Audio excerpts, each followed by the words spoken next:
Aka shunday damas ko'rsating, oylikda faqat mazza qilib haydaylik, hech qanaqa xarajat qilmaylik deb so'rayotgan akalar bor edi. 2025-yil bor yo'q 10 ming kilometr yurgan, kraskalar absolutni top toza, full navrot qilib qo'yilgan damas mashinasi deb qoldi. Salonlari yengidek holatda bo'lib turibdi akalar. Mana bunaqa yaxshi qimmat chexollargacha taqib qo'yilgan, oyon tegiga zakazga Elkor poliklinika kirib solib qo'yilgan linoyimlari bor. Valyu barlargacha uстановка qilingan 907 mech garputlari bor. O'zini halol yurgan probegi 10 ming kilometr bo'libdi.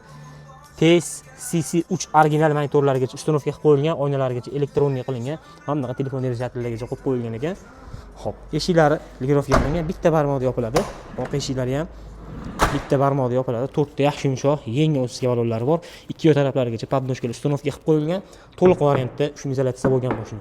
Yurishlari ko'p aka, hech qanaqa xarajat qilmay olib mazza qilib haydaysiz. LED faralari bor, metan gazlargacha uстановка qilingan. Mashina yengidek holatda turibdi. Hech qanaqa aybi, nuqsoni, kamchiligi yo'q. Olasiz, xudo xolasa, faqat haydaysiz. Kraskasini, probegini ko'rib, ko'rsatib tekshirtirib olasiz. Olib mazza qilib haydashingiz uchun $6850 bo'lsa berib yuboramiz.